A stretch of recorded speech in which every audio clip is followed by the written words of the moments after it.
Finesse master में फिर से आप लोगों को स्वागत है। क्रिप्टो करेंसी में ट्रेडिंग से पहले आप लोगों को कुछ चीजें जानना जरूरी है। उनमें से फंडामेंटल एनालिसिस और टेक्निकल एनालिसिस। सबसे पहले व्हाट इज फंडामेंटल एनालिसिस? मौलिक विश्लेषक एक वित्तीय परिसंपत्ति के मूल्यांकन का आकलन करने की एक विधि है। एक मौलिक विश्लेषक ये निर्धारित करने के लिए आर्थिक और वित्तीय दोनों कारकों का अध्ययन करना है कि संपत्ति का मूल्य उचित है या नहीं। इनमें व्यापक अर्थव्यवस्था की स्थिति, उद्योग की स्थिति या संपत्ति के जुड़े व्यवसाय जैसे व्यापक आर्थिक परिस्थितियों शामिल हो सकती है और इन्हें अक्सर मैक्रो इकोनॉमिक्स के अग्रणी और पिछड़े संकेतों के माध्यम से ट्रैक किया जाता है। एक बार मौलिक विश्लेषक पूरा हो जाने के बाद विश्लेषकों का लक्ष्य ये निर्धारित करना है कि परिसंपत्ति का मूल्यांकन नहीं किया गया है या अधिक मूल्यांकन किया गया है। निवेशक अपने निवेश निर्णय लेते समय इस निष्कर्ष का उपयोग कर सकते हैं। क्रिप्टो करेंसी के मामले में मौलिक विश्लेषक ये डेटा विज्ञान का एक उभरता हुआ क्षेत्र भी शामिल हो सकता है, जो खुद को सार्वजनिक ब्लॉकचेन डेटा संबंधित करना है, जिसे ऑन चेन मैट्रिक्स कहा जाता है। इन मैट्रिक्स के नेटवर्क, हैश डेट, शीर्षक धारक, पंक्तों की संख्या, लेनदेन का विश्लेषक और बहुत कुछ शामिल हो सकते हैं। सार्वजनिक ब्लॉकचेन पर उपलब्ध डेटा की प्रचुरता का उपयोग करते हुए विश्लेषक जटिल तकनीकी संकेतक बना सकते हैं और जो नेटवर्क समग्र स्वास्थ्य के कुछ पहलुओं को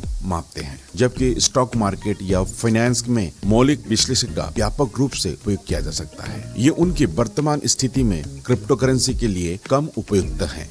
ये परिसंपत्ति वर्ग इतना नया है कि बाजार मूल्यांकन के निर्धारण के लिए मानकीकृत यानी कि स्टैंडर्डाइज्ड व्यापक ढांचा नहीं है। क्या अधिक है? बाजार का अधिकांश भाग अटकलों और आख्यानों से प्रेरित है। जैसे क्रिप्टो करेंसी की कीमत पर मौलिक कारकों का आमतौर पर नगण्य प्रभाव पड़ता है। हालांकि बाजार के परिपक्व होने के बाद क्रिप्टो एसेट वैल्यूएशन के बारे में सोचने के अधिक सटीक तरीके विकसित किए जा सकते हैं। What is technical analysis? तकनीकी विश्लेषण एक अलग दृष्टिकोण के साथ काम करते हैं। तकनीकी विश्लेषण के पीछे मुख्य विचार यह है कि ऐतिहासिक मूल्य कार्रवाई ये संकेत दे सकती है कि भविष्य में बाजार का व्यवहार कैसा होगा। टेक्निकल एनालिसिस किसी संपत्ति के आंतरिक मूल्य का पता लगाने की कोशिश नहीं करते हैं। इसके बजाय वो ऐतिहासिक व्यापारिक गतिविधि को देखते हैं और उनके आधार पर अवसरों की पहचान करने का प्रयास करते हैं। इसमें मूल्य, क्रिया और मात्रा का विश्लेषण, चार्ट पैटर्न, तकनीकी संकेतों का उपयोग और अन्य चार्टिंग टूल शामिल हो सकते हैं। इस विश्लेषण का लक्ष्य किसी दिए गए बाजार की ताकत या कमजोरी का मूल्यांकन करना है। इसके साथ ही तकनीकी विश्लेषण केवल भविष्य के मूल्य आंदोलनों की संभावनाओं की भविष्यवाणी करने के लिए एक उपकरण नहीं है। ये जोखिम प्रबंधन के लिए एक उपयोगी ढांचा भी हो सकता है, क्योंकि टेक्निकल एनालिसिस बाजार संरचना का विश्लेषण करने के लिए एक मॉडल प्रदान करता है। ये ट्रेंडों का प्रबंधन को अधिक परिभाषित और मापने योग्य बनाता है। इस संदर्भ में जोखिम को